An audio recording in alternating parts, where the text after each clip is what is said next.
G'day and welcome to Murder Valley, and today I'm building another Mega G Plus for competition. A lot of the things that I do to these chassis are about making them last longer and better in racing conditions.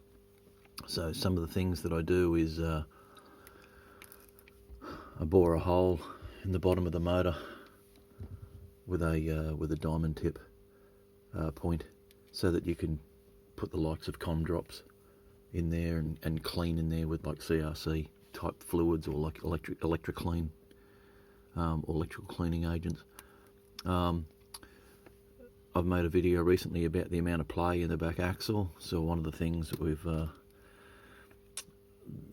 the boys from the Australian Hoe Racing League have discussed is how to get past it. Now Rick Moore came up with this suggestion. So I've just put a piece of styrene on the outside, so it's 5mm wide, 1.5mm thick, and it's just a continuous strip. And I've just drilled a hole in it and then made a slot to open it up, so it's still got that same shape where it clicks the axle in, and then I've just super glued that in place. And it actually, it works pretty well. It's not too tight. The axle's a lot more supported. Now this is a brand new chassis, and this one had too much movement. I wasn't happy. But so what I'm actually going to do today is a common failure point in these is where the motor attaches to the circuit board. I've ended up putting a jumper across because with the movement of these, the circuit board's very rigid, and obviously it's held in with the pickup shoe hangers and everything, so like it's quite integrated in the car, and then the rest of it moves quite a lot. Now I normally super glue the tops of these parts in, but I found that is a common breakage point. So there's the little soldered joint, and it seems the solder looks perfect, but it just breaks away from where the circuit board is. So how I fix it, now this is just a piece I've cut off a bit of Cat 5 cable, just the internet cable you use in your house. So this is just single strand stuff.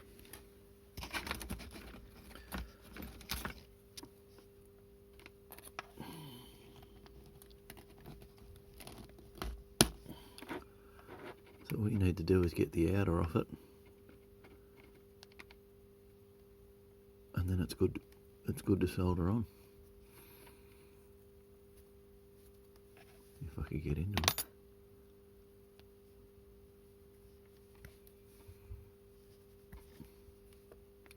I suppose I could. I've melted my way through it with the soldering on before as well.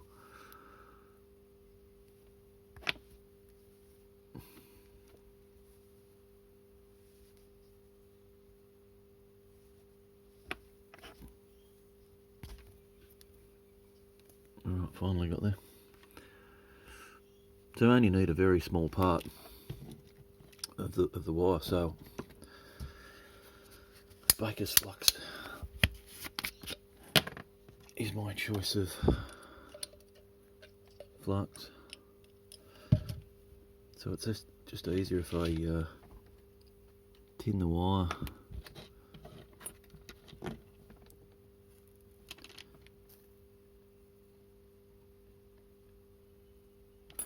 There we go. And then it's as simple as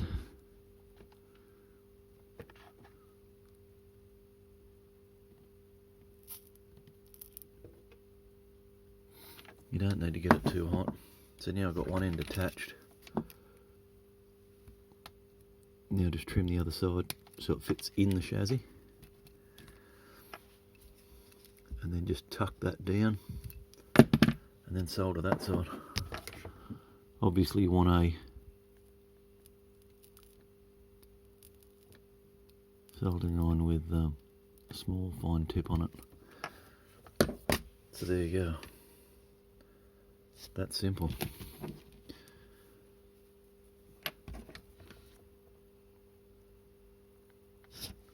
So this doesn't make it go any faster. It's not about making it go faster. It's about making it so the car lasts longer and doesn't fail during a race.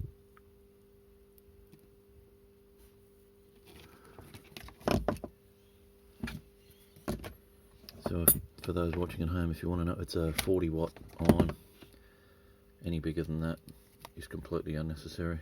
Any smaller than that, I find, doesn't seem to do a lot of slot car style or size jobs where you're soldering things like wires to rails, etc. So all you're doing is heating it up until that bit of solder runs. If there's any American viewers, I know you call this stuff solder, sorry, but it's got an L in it. But yeah, I don't understand how you pronounce it, solder. But anyway, it doesn't matter. It's the same thing.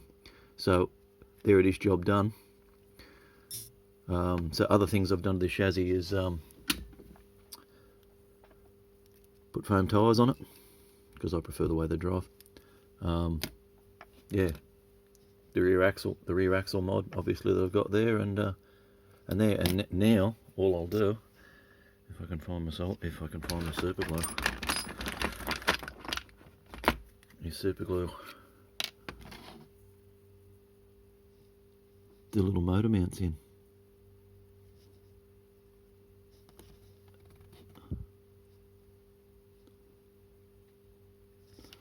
Obviously, if you need to get the motor out, you can just snap it back out. But there you go. They're the 6 spots I do, and that's good enough. And now all you need is a body for racing. So there you go. There's one of the resin Monaros I make. Yeah, and the tyres I make as well. Happy days. I'll race that tonight and see how it goes. If you want to watch the footage from the Newcastle Hoe Racing League, it'll be on the Australian AFX Hoe Racing page tonight live. All right, thanks for watching.